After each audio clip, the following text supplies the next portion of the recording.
Good morning. Dr. Shannon Gilkey is here with me again. We are going to discuss tonight's meeting. So by the time people watch this, it will still be early Wednesday. Later tonight, there's a meeting on the Council on Postsecondary Education to vote on mandating vaccines for faculty and staff at RIC and CCRI. So why are you pushing this? Sure. Well, number one, it's really important for the institutions to use every option they have to keep faculty and staff and students safe. The primary goal of a college is to educate, and we can't do that unless people are safe from the virus and also have a feeling that the campus is safe. And this just is another step in that direction. So I know we did get public feedback and all that, and that's been happening actually throughout industries. I know a lot of mandates are happening. And, there are people that say we shouldn't have to do this. I don't want to lose my job. How are you approaching the backlash or just the criticism with this decision? Sure. Well, faculty and staff through the policy will have an opportunity to engage with either proving that they've had the vaccine or through a medical or religious exemption, which will be another pathway for them. But we really hope the process encourages the institutions to communicate and the employees to communicate with the institution about why they may have some hesitancy with the vaccine and get educated, as well as potentially, if they don't understand what a medical exemption looks like, maybe have a little bit better understanding that they may qualify for one that they may not already know about. So we hope that the process also helps with really mitigating that interaction between the employer and the employee and the institution and the faculty member or staff, so that we can focus on getting the virus and mitigating that. So I know I've seen in other industries, particularly healthcare, that people are out there protesting. They're saying you shouldn't make us do that, despite other vaccines being mandated, and now this is FDA approved. With this, are you hoping, are these conversations happening of, how do we have these conversations so we don't get to that point that people are, it's really an us versus them mentality? Right. Well, with the FDA approval, it was just a really good momentum point to help hopefully mitigate concern about the vaccine.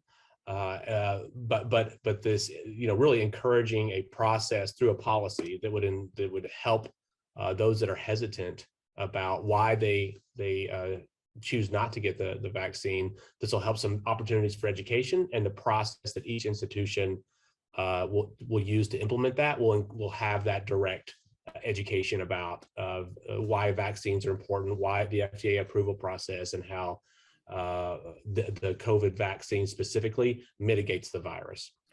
A big question would be, how many people will this impact? I'm not sure if you have any numbers offhand or just a general ballpark, but I know in K-12, the staff and teachers vaccination rate is about 90%.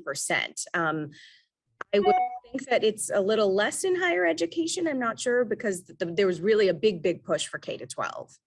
Sure.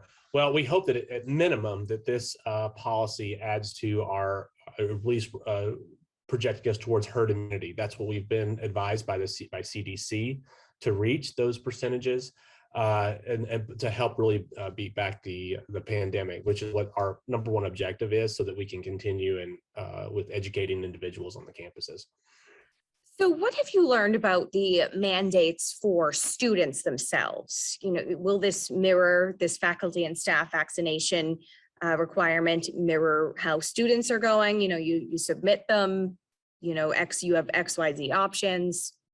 Absolutely. It will mirror, in a lot of ways, be very similar to the students. You can file for a religious or medical exemption similar to students, as well as a process through a technology system that allows that proof of vaccine. So we do that on the student side. Obviously, the student population is a little different than a faculty or staff as an employee of an institution, but the processes will be very similar.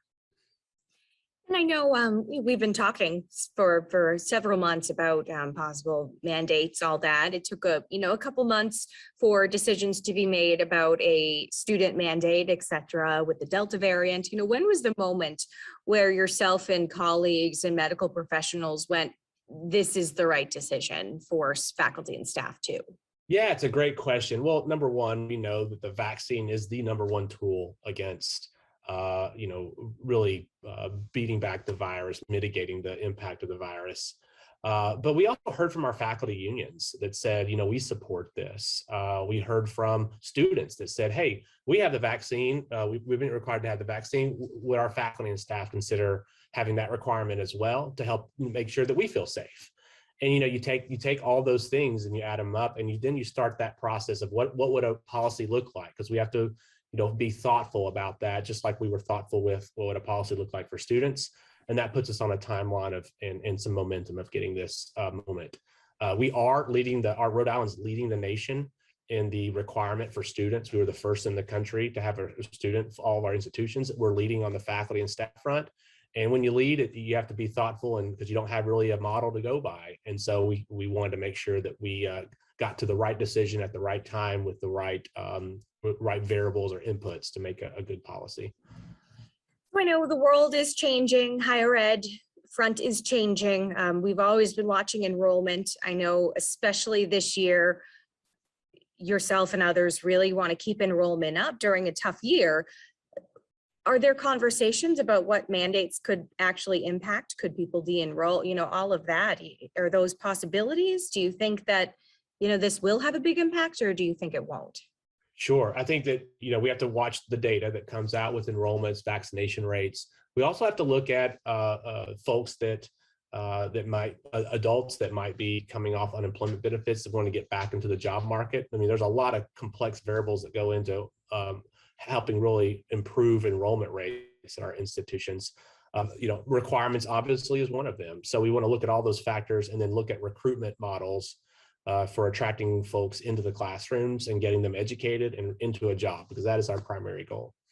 Okay, so just how the meeting will go tonight. I know you'll be in attendance, and just tell me about the outcome and what this will mean, what your hopeful outcome will be. Sure. So last week the council heard the policy, and there was a discussion and a forum for the public to have some input. Tonight will be the vote for the policy. I'm hopeful with the support of the unions from the institutions, as well as the students and many of the faculty that have written to our office and said, we support this, we think this is the right thing to do, that we're going to have a positive conversation and a positive vote that really keeps our campuses safe and keeps students on campus in classrooms.